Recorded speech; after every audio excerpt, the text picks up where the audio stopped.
Hi hello friends, welcome to Mouni cine updates. So நம்ம வந்து already update கொடுத்துருந்தோம். முத்தழகு ஷோபனா வந்து பார்த்திங்கன்னா தமிழ்லேயே 2 சீரியலில் மெயின் லீடாக பண்ணுறாங்க அப்படின்னு சொல்லிட்டு. ஒன்று வந்து பூங்காற்று திரும்பமா, இன்னொன்று வந்து மீனாட்சி சுந்தரம். 2 சீரியலோட ப்ரொமோவே வந்து பேக் டு பேக் வந்து லான்ச் ஆகிருக்கு. ப்ரொமோ வந்து யாராயிருக்கு. ஸோ ஆல்ரெடி நம்ம பூங்காற்று திரும்பமா செகண்ட் ப்ரொமோவும், மீனாட்சி சுந்தரம் சீரியலோட ஃபஸ்ட்டு ப்ரொமோ வந்து ஒரே நாள் வந்து ரிலீஸ் ஆகிருக்கு. நம்ம ஆல்ரெடி வந்து பூங்காட்டு திரும்ப சீரியல் பற்றி பேசிட்டோம்.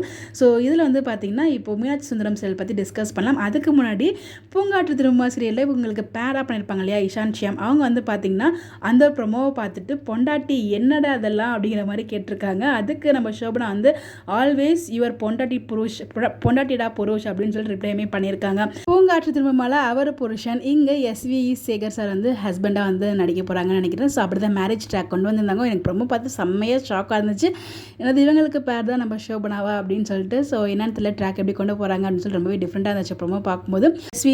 சேகர் சார் வந்து பார்த்தீங்கன்னா சீரியல் என்ட்ரி கொடுத்துருக்காங்க. அதுவும் வந்து ஒரு மெயின் லீட் மாதிரி தான் பண்ணிட்டு இருக்காங்கன்னு நினைக்கிறேன். பார்க்கும்போது அப்படி தான் எனக்கு தெரியுது.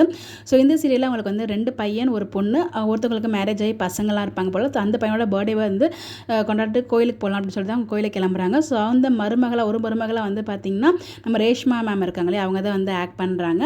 அவங்க வந்து நம்ம கார்த்திகை நவலை சீரியலில் ஹீரோயினுக்கு சிஸ்டராக பண்ணுவாங்க. அப்புறம் கார்த்திகை தீபம் சீரியல் வந்து ஆக்ட் பண்ணியிருக்காங்க. நிறைய சீரியல்ஸ் வந்து பண்ணியிருக்காங்க. இப்போ இந்த சீரியலில் மருமகளாக வந்து என்ட்ரி கொடுக்குறாங்க. இந்த சீரியல் வந்து பார்த்திங்கன்னா டிடி தமிழ் அதில் தான் வந்து டெலிகாஸ்ட் ஆக போகுது. இந்த ப்ரோமோலேயே இவங்களையுமே டேக் பண்ணியிருந்தாங்க. திஸ் இஸ் மதுமா அப்படின்னு சொல்லி ஒரு ஐடியில் இருக்குது. எங்கேயோ பார்த்த மாதிரி இருக்கு, எங்கேருந்து எனக்கு தெரியல, ஐடென்டிஃபை பண்ண முடியல. நீங்கள் எல்லாச்சும் பார்த்துருந்தீங்கன்னா மறக்காமல் கமெண்ட்டில் ஷேர் பண்ணுங்கள். ஸோ இவங்களுமே வந்து பார்த்தீங்கன்னா அந்த சீரியல் இருப்பாங்க போல். மேபி இவங்க தான் பொண்ணாக இருப்பாங்கன்னு நினைக்கிறேன். பொண்ணு வந்து வெளியில் போயிருக்காங்க அப்படின்ற மாதிரி தானே ப்ரோமோவில் பேசிகிட்டு இருப்பாங்க. அங்கே பேசிட்டு போயிட்டு இருக்கும்போது தான் அப்போ கல்யாணம் வந்து ஆசீர்வாதம் பண்ணிட்டு போங்க அப்படின்ற மாதிரி வந்து சொல்லுவாங்க.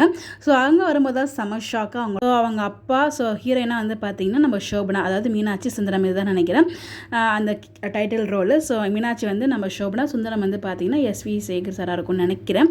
ஸோ அது மேரேஜ் ஆகுது. பட் எதுக்காக இவங்களோட மேரேஜ் நடக்குது நமக்கு எதுவுமே தெரியல. சீரியல் பார்க்கும்போது நமக்கு ஏதாச்சும் ஒரு கிளாரிஃபிகேஷன் நமக்கு கிடைக்கும். நீங்கள் அப்புறமா பார்த்தீங்களா எப்படி இருந்துச்சு உங்களுக்கு கிடைக்கிறதுக்குள்ள மறக்காமல் கமெண்ட்டில் ஷேர் பண்ணுங்கள். இந்த மாதிரி எப்படி தெரிஞ்சுக்க நம்மளோட சேனலை ஃபாலோ பண்ணிக்கோங்க. Bye bye.